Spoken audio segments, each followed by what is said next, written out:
guys, welcome to another episode of Fuse TV. And welcome February, the month of love. And this month I'm doing something special called Love Your Blog, Love Your Tribe. So I'm going to be sharing tips and tricks on how you can have blogging success. How can you become a better blogger and how can you get Google and your audience to fall in love with your blog?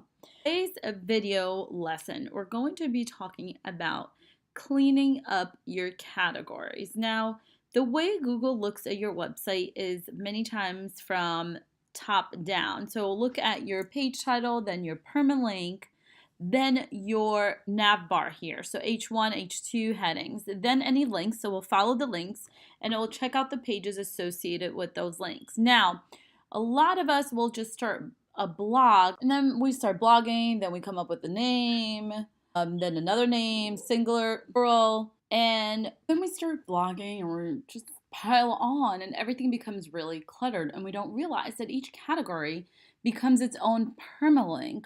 So if you have like 16, 20, 30, it just starts really cluttering up your back end. So we want things to be here, we want things to be organized. Love this example from Scratch 99. So the first one, it says, look at this photo, find the orange jelly bean.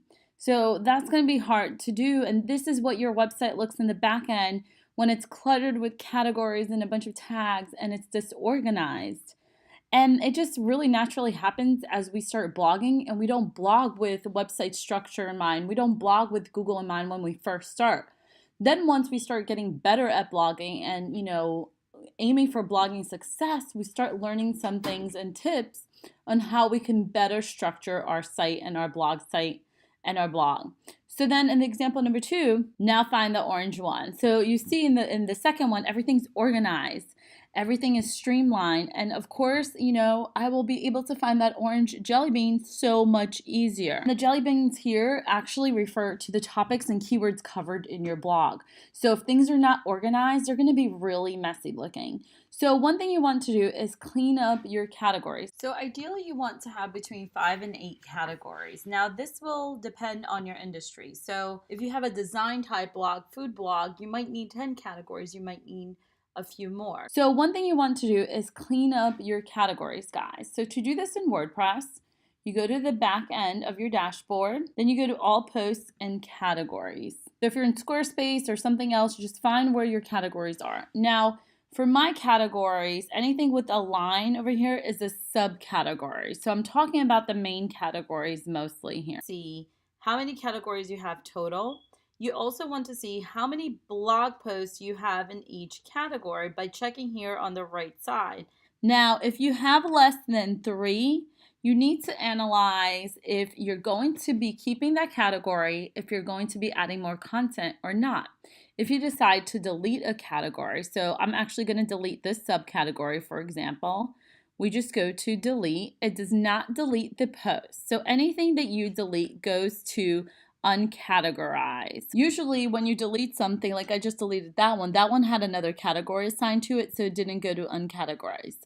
But for you guys, pretend this Periscope tips here is the uncategorized one. So then what I do for any uncategorized blog post, I go quick edit, I click on that, then I go click quick edit. So I want to make sure that the uncategorized is unclicked and I want to pick the correct category. Now in blogging, you really shouldn't pick more than 2 categories either. And you're always going to have one that's going to be your primary one. So then you fix your category and you go update. Then you go through each of your posts that are in the uncategorized one. What are some other tips how you can clean up categories? Take a good look at your categories and see if you have less than 3 blog posts in that category.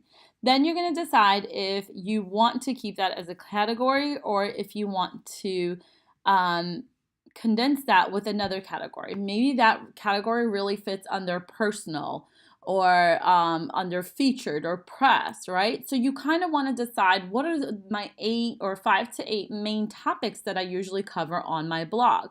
So if you're a photographer, that could be the different genres of photography.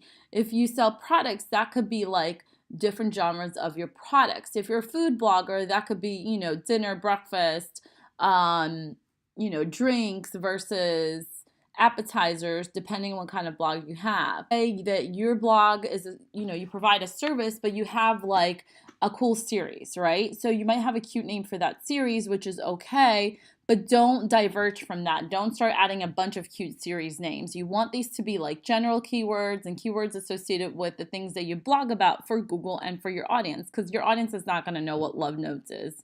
It might intrigue them to click once they find out and once they read what your blog series is called. The other thing is, see if you have categories that are very alike. Maybe you have newborn and newborns, so singular and plural.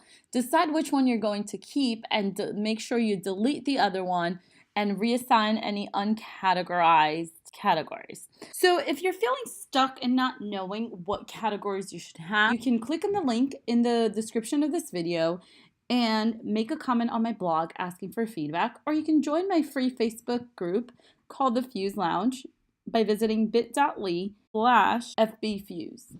So I hope you enjoyed these tips. Make sure you subscribe to the Fuse TV so you can check out our next videos this month, all about blogging tips for success and learning how to get your creative business found online.